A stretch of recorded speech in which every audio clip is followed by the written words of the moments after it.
Una ecuación lineal es una igualdad matemática entre dos expresiones algebraicas, denominadas miembros, en las que aparecen elementos conocidos y desconocidos, denominados variables, y que involucra solamente sumas y restas de una variable a la primera potencia.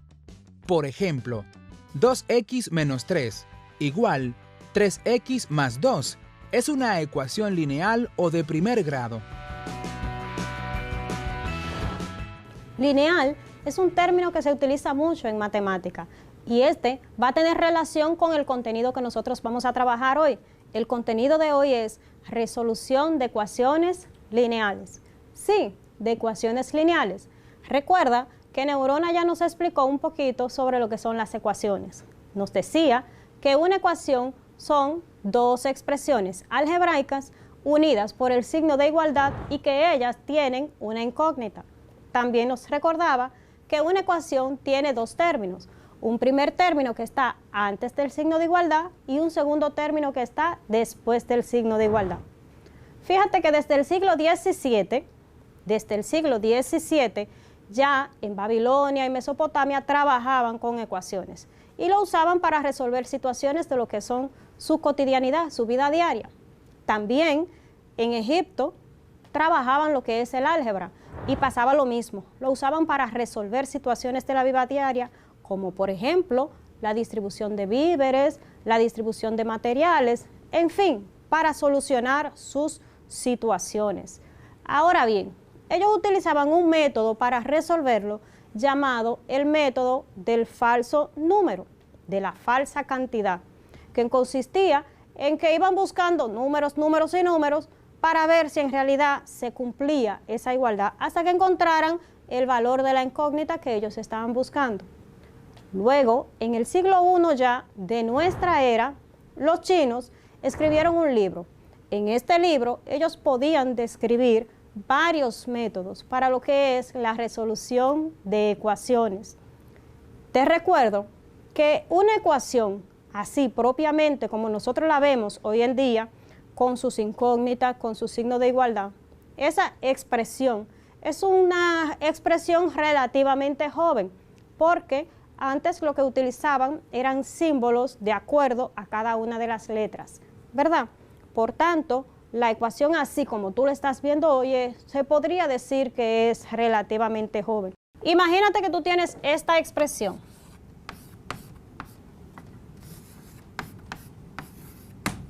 (3x menos 6 igual 0).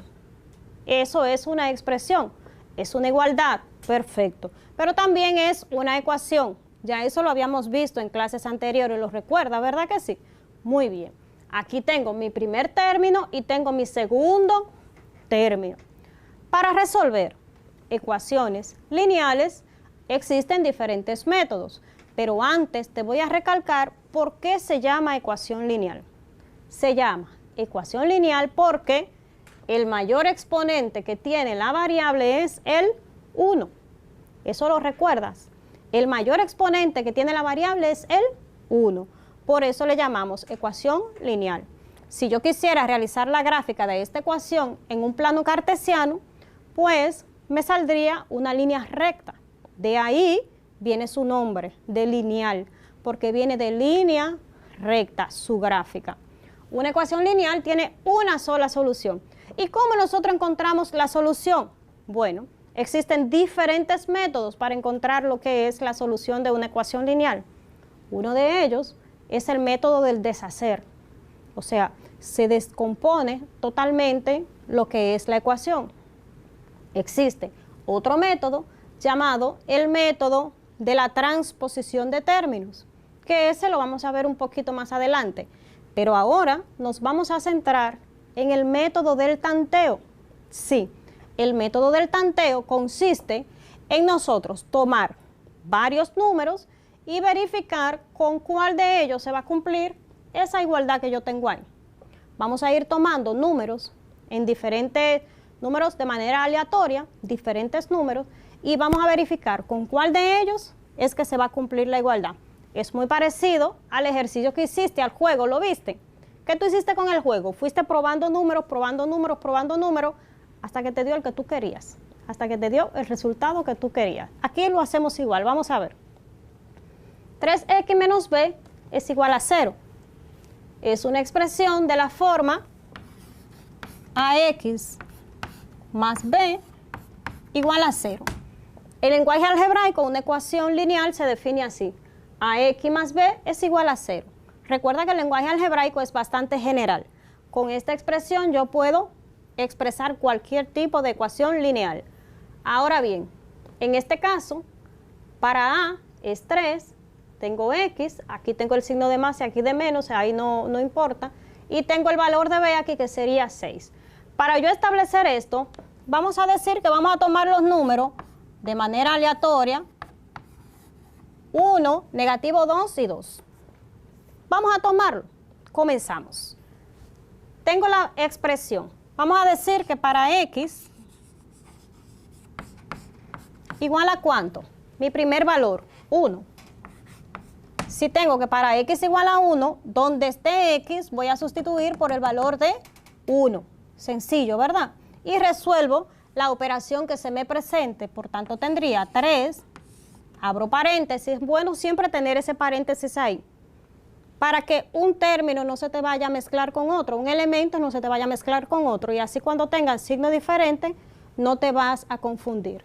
Entonces, en vez de x voy a poner el 1 menos 6 igual 0. ¿Qué hice? Fíjate, 3, 3. X, ya dijimos que x vamos a probar con el valor de 1. Entonces, x, 1, menos, 6, 6, igual y 0 y 0. Lo único que cambié ahí fue el valor de x. Y resuelvo lo que dice ahí. Tengo una multiplicación, sería 3 por 1, 3, menos 6, sería igual a 0. Vamos a ver. Tengo 3 positivo menos 6 igual a 0. Entonces, ¿qué tendremos aquí? Tengo 3 positivo, debo 6, ¿verdad? Cuando yo pague, ¿qué va a pasar? Voy a seguir debiendo 3, entonces esto no va a ser igual a 0. Significa que con el 1 no me va a dar. Bien, con el 1 no me va a dar, no me da esa igualdad. Probamos ahora con negativo 2. Para x igual a negativo 2. Hago lo mismo, ¿verdad? Tomo la misma, 3, ya en vez de x, ¿cuál voy a poner? Negativo 2 menos 6 igual a 0. Resuelvo, más por menos, 3 por 2, más por menos, 3 por 2, 6. Y bajo aquí, ¿verdad? Tengo negativo 6 y negativo 6 será igual a 0. Fíjate aquí, negativo 6 yo debo 6 y negativo 6 debo 6, ¿verdad que sí? O sea, tengo dos deudas. Cuando tú tienes dos deudas, ¿qué pasa? Tú vas a sumar y aquí te va a dar 12. 12 es igual a 0.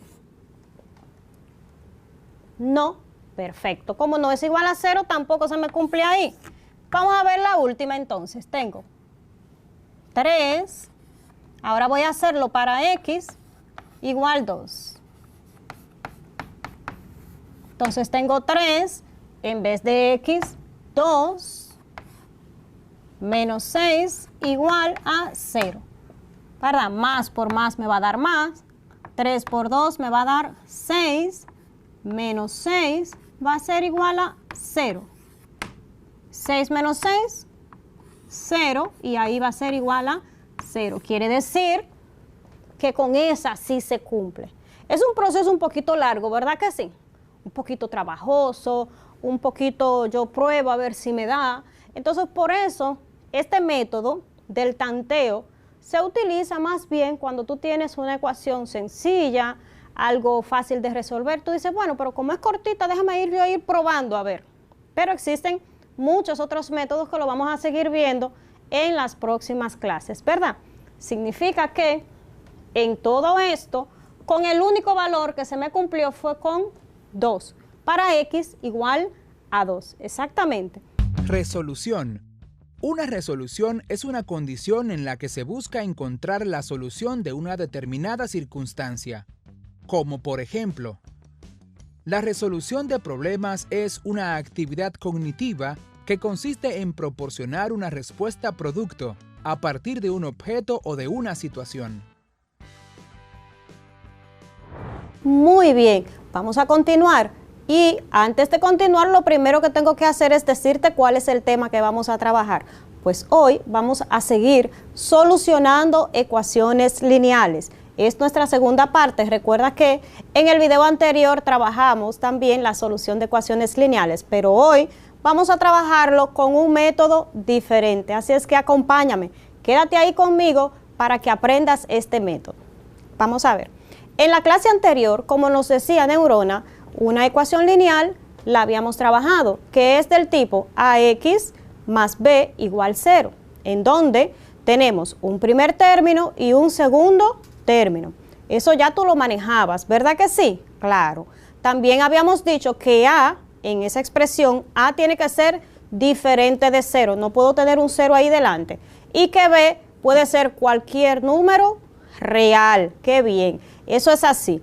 También dijimos en ese video y en esa clase pasada que una ecuación lineal se le llama lineal porque cuando graficamos vamos a tener una línea recta en el plano cartesiano y que va a tener una sola solución, una ecuación lineal.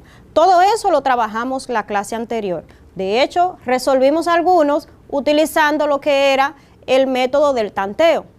Hoy vamos a solucionar ecuaciones utilizando otros métodos, pero antes vamos a asegurarnos de que nos sabemos muy bien cuáles son las propiedades que tienen las ecuaciones y la resolución de ecuaciones. Vamos a ver cuáles son esas propiedades. La primera me dice que si sumamos o restamos una cantidad miembro a miembro, o sea, de ambos lados del signo de igualdad, nosotros vamos a mantener una igualdad, o sea, la ecuación no se va a alterar. Pasa lo mismo cuando yo multiplico o divido miembro a miembro de cada lado, ¿verdad? Sí, al primer miembro y al segundo miembro. Cuando yo multiplico o divido también esa igualdad se va a mantener, esa ecuación no se va a eliminar. Simplemente se va a convertir en una ecuación que va a ser la que nosotros vamos a trabajar ahora. Vamos a ver, observemos aquí. Cuando tú tienes una ecuación, recuerda que trabajamos la igualdad, ¿verdad que sí? Perfecto. Cuando tú tienes una ecuación y tú sumas de un lado y del otro una misma cantidad, se va a mantener.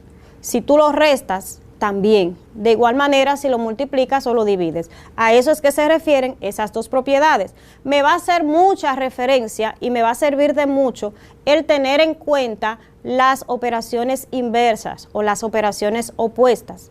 En nuestro lenguaje cotidiano, tú dices, bueno, si yo tengo blanco, el opuesto de blanco es negro. Si tengo alto, el opuesto de alto es bajito y así sucesivamente, ¿verdad? También aquí nosotros vamos a trabajar con las opuestas. El opuesto de una suma, que sería una resta, el opuesto de una multiplicación, que sería una división y así sucesivamente. Eso nos va a ayudar mucho con lo que es la solución de ecuaciones. Bien, organiza 4 nueves. 4. 1, 2, 3, 4, 9. De manera tal que cuando tú realices las operaciones, tu resultado sea 100. Bien, imagínate que tú tienes 4 números 9. ¿Qué tú vas a hacer? Vas a organizarlo de manera tal que poniéndole las operaciones necesarias, cuando tú realices, eso te tiene que dar 100. ¿Listo? Perfecto, ya lo entendiste. Entonces vamos a ver, contamos 5 segundos para que comiences a trabajar. Vamos, adelante.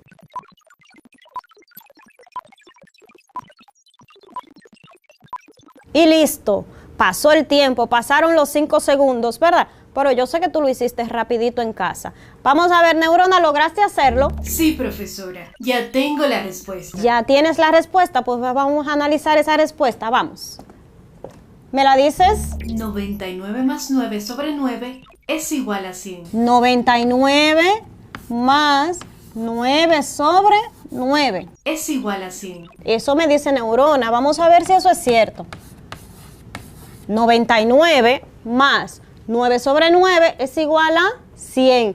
Esa es la respuesta que nos dio Neurona. Ahora, vamos a analizarlo a ver si es cierto. Vamos a ver. Tengo 99 más 9 noveno es igual a 100. Cuando nosotros tenemos esto, usted dice, pero ajá, profe, ahí lo que hay es una fracción. Sí, eso es cierto, tenemos una fracción, pero es una fracción con numerador y denominador igual. Bien, tiene esa característica, numerador y denominador igual. Por tanto, esa fracción va a ser igual a 1. Otra manera de decirlo es que toda fracción me indica una división. Por tanto, puedo decir 9 entre 9 y me va a dar a 1. También lo puedo simplificar y decir novena de 9, 1 y novena de 9, 1. De todas maneras que lo ponga, te va a dar 1. Por tanto, eso sería 99, aquí me da 1, sería igual a 100. ¿Verdad que sí? Ajá, sencillito. No te salió muy difícil en el día de hoy. Te traté un poquito suave. Toma esos ejercicios y compártelo ahí con tus compañeros para que también ellos sigan aprendiendo igual que tú. Gobierno. Según la Real Academia de la Lengua Española, es el órgano superior del poder ejecutivo de un Estado o de una comunidad política, constituido por el presidente y los ministros o consejeros. Además, es el régimen político basado en la soberanía nacional, asentado en una constitución que define y articula los poderes del Estado. ¿Qué ocurre? Cuando nosotros hablamos de gobierno, de momento pensamos en el presidente o pensamos en los funcionarios. Esa idea es muy buena porque gobierno hace referencia directamente a la estructura política dentro del sistema, aquellos que llevan las riendas de la nación. Podríamos decir que nosotros también somos parte de ese gobierno, porque dentro de la estructura democrática somos quienes, por medio de sufragio, decidimos quién estará ahí representándonos y administrando los bienes de la nación. Ocurre lo siguiente: el gobierno de una colonia, ¿cuál es? El gobierno de ese país o nación que les coloniza. No tiene un gobierno en sí mismo auténtico, sino que depende directamente de ese país o nación que le ha colonizado. Como decíamos, nosotros en su momento también fuimos una colonia. Es por eso que hay que pensar qué se hacía en ese tiempo cuando éramos colonia y qué pasó que posibilitó que nosotros dejásemos de ser colonia. Incluso aquí se hicieron tratados en ese tiempo que nosotros fuimos colonia. Algunos tratados que en su momento estudiaste en la escuela. Profesor, sobre esto tengo la siguiente información. A ver, ¿cuál sería? Que España y Francia se disputaron el control de la isla, produciéndose varios tratados. Exactamente, pero vamos a ver, esos tratados tienen un nombre. ¿Cuáles son esos nombres? El Tratado de Aranjuez. En este acuerdo se establecieron los límites fronterizos de la colonia francesa y la española, y se delimitó la frontera entre los territorios coloniales oriental y occidental de la isla de Santo Domingo. Este se firmó entre España y Francia el 3 de junio de 1777. El Tratado de Basilea. Este ocurrió el 22 de julio de 1795, mediante el cual España entregó a Francia la colonia de Santo Domingo. Este posicionó a Francia jurídicamente como quien tenía el control y era dueña de toda la isla. ¡Wow! Eso quedó interesante. Unos apuntes magníficos. Fíjate, esa bella porción de tierra, nuestra isla, está dividida en dos. En cada parte, hoy tenemos una nación diversa. ¿Por qué? Porque cada nación, cada porción de tierra fue conquistada colonizada por una corona distinta. De nuestro lado, los españoles, y del otro lado, los franceses. ¿Qué ocurre? Que en su momento la división territorial no estaba muy definida.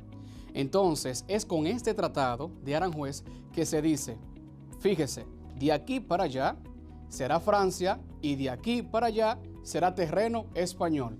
Luego con el de Basilea se pasa que todo el territorio será dominado por la parte francesa. Cuestiones de historia y cambiamos.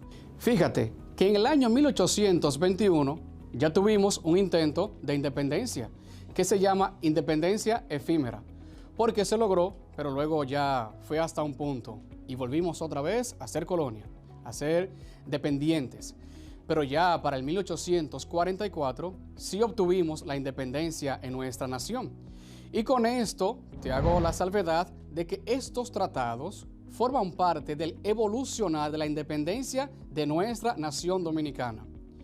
Y así como nosotros, países en África, en Australia y otros países acá en América tuvieron ese proceso, porque para dejar de ser colonia es necesario, vital, eminente lograr la independencia. Otros, dentro de su proceso de descolonización, tienen lo siguiente: no alcanzan 100% una independencia, pero sí tienen una libre asociación, eso que le llaman mancomunidad. Y en esa libre asociación tienen acuerdos. ¿Entre quién? Entre el país que les colonizó y ellos. Entonces, ambos gobiernos son un tanto independientes, pero solicitan ayudas para diferentes cuestiones. E incluso otros son estados asociados y se llaman a sí mismos un estado asociado. Tienen cierta autonomía, ciertas deliberaciones políticas y económicas, pero llega hasta un punto porque son un estado asociado. ¿Cuál es la ventaja de ser un estado asociado dentro de ese término? Que se adquiere la ciudadanía del país o nación que le ha conquistado, que le ha colonizado. Entonces, este territorio tiene autonomía, determinación, pero la ciudadanía, dígase pasaportes, ID, cédulas, salen con la identidad de aquel país que una vez les colonizó. E incluso su moneda continúa funcionando. Ese país no tendrá una moneda auténtica, sino que continuará utilizando la moneda del país que una vez les colonizó. Se da un paso luego de esto, ya cuando dejan de ser colonizados. ¿Por qué? Porque actualmente ya no se habla sencillamente de colonización, sino que se habla de una neocolonización, o sea, una nueva colonización, un nuevo modo de colonizar territorios. Ya no será por medio de conquistas, por medio de guerras, de opresiones de libertades. Hay un modo diverso. ¿Por dónde entra esto? Por la economía. La economía juega un papel fundamental para la reestructura, incluso de una organización mundial, referente a ¿qué? A la autodeterminación y autodominio de una nación. Y ahí entra la neocolonización, una nueva manera. ¿Y qué se hace? Una presencia dentro de los dictámenes políticos que apunta a la economía, una presencia en la regulación de precios que tiene que ver específicamente con ¿qué? Con la autodeterminación de lo que dicen esos extranjeros. Y fíjate, hay varios puntos dentro de este tema. 1. Una desigualdad económica.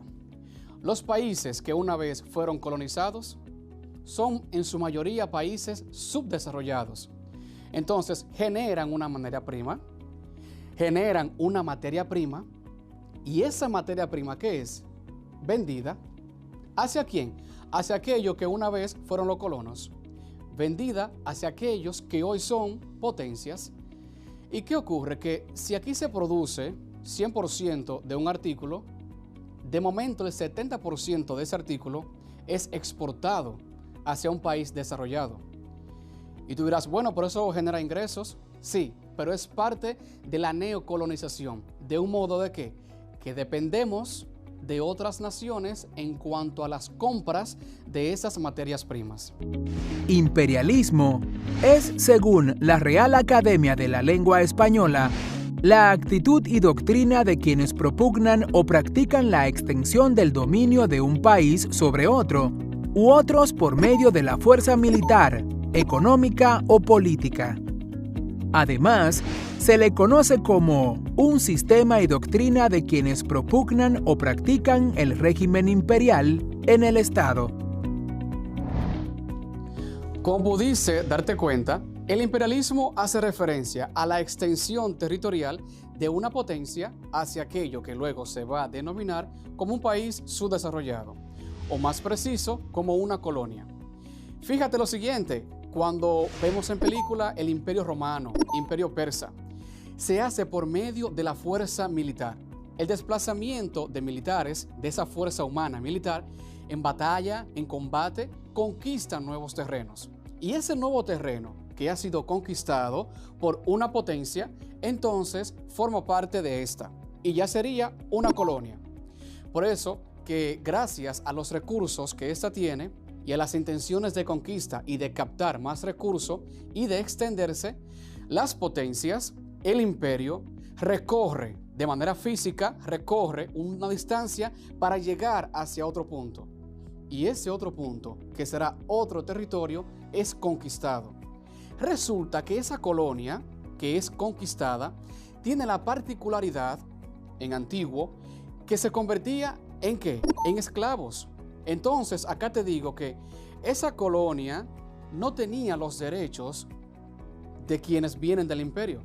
Esa colonia no goza con el derecho de aquellos que son ciudadanos de la potencia que les ha conquistado.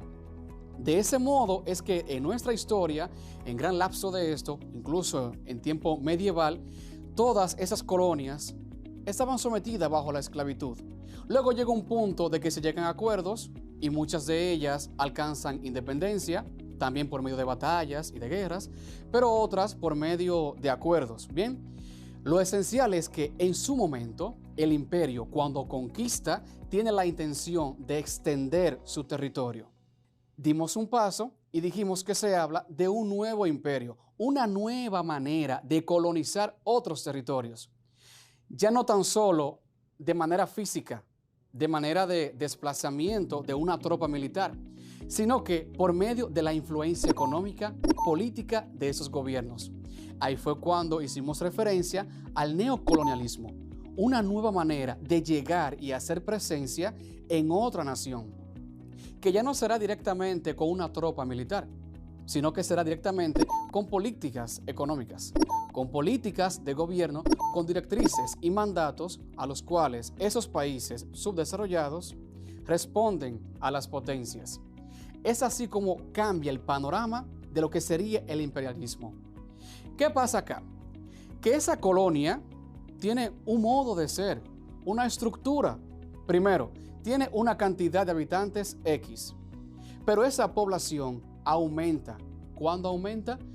Cuando quienes vienen de la potencia se instalan acá. Es lógico, aumenta la población de esa colonia. Luego, ¿qué cambia? La forma, la estructura de esto. El idioma, la economía, la estructura religiosa. Y se convierte como en un hijo de ese imperio, en un hijo de esa potencia. Es así como te digo que en ese punto de la historia, esa colonia rinde cuentas al imperio hasta el momento en el que ésta sea independiente. ¿Por qué? Porque cuando hablamos de un colonialismo, se refiere al sistema político, social y económico en el que una colonia responde al imperio. Responde en tema de ¿qué? De la dinámica poblacional y de la estructura de gobierno. Es así como la colonia sería igual a una dependencia de la potencia, una dependencia del imperio. En todo momento será de ese modo. En nuestro continente americano, ¿cuándo se da esto?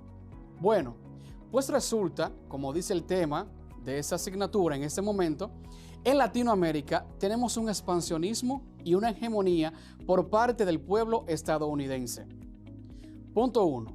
Cuando hablamos de Latinoamérica, podemos dividir la palabra en dos: Latino, América. Los latinos son todos aquellos países en los que se habla una lengua, un idioma derivado del latín, ya sea español, en su caso también francés, y el portugués. Y América, pues, porque estamos en el continente americano. Entonces, ese grupo de países de Latinoamérica fácilmente podemos ubicarlo desde el centro de América, luego de Estados Unidos, México, para abajo, porque casi todos hablamos español, en su momento también se habla portugués, y algunos hablan francés. Y también los países que corresponden al Caribe. Entonces, ¿qué ocurre?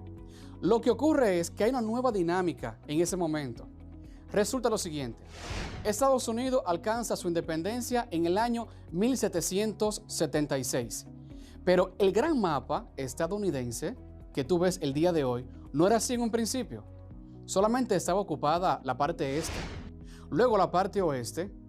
Algunos de esos territorios pertenecían a Francia, otros pertenecían a la corona inglesa, quienes llegaron allá a colonizar, y otros incluso pertenecían a la corona española. Entonces, ¿qué pasa? Que cuando Estados Unidos alcanza su independencia, viene una marcha de conquista, viene una intención de ¿qué? De poder desplazarse y conquistar y ganar esos territorios que están en el oeste. Por eso la intención de pasar del Atlántico al Pacífico. Entonces, la primera lucha por parte del pueblo estadounidense, digamos que es interna, porque es ganar territorio para llegar a lo que hoy nosotros podemos visualizar como el mapa completo de Estados Unidos. Entonces, en ese punto, le ganan territorio a Francia, a España y sobre todo a los ingleses. ¿Qué ocurre? Que en ese momento de la historia, todos son potencia, pero Estados Unidos no es una potencia. Entonces la lucha se pone un poco tediosa, un poco difícil, ¿ok? Por eso te digo que el imperialismo en su momento comienza a crecer, muy diferente al Imperio Romano, que ya tenía una trayectoria. Pero aquí Estados Unidos inicia una trayectoria conquistando estos territorios para alcanzar a lo que hoy... Para continuar profundizando este contenido, porque tienes una tarea pendiente, que es realizar la línea de tiempo, te invito a que visites la página en pantalla, ¿ok? Y me despido ofreciéndote una frase que puede ser que vaya con eso que hemos hablado acá, de nuestro escritor, político y pensador Juan Bosch. Y él decía: si no puedo ver por mí mismo la liberación de este pueblo, la veré a través de mis ideas. Nos vemos hasta la próxima.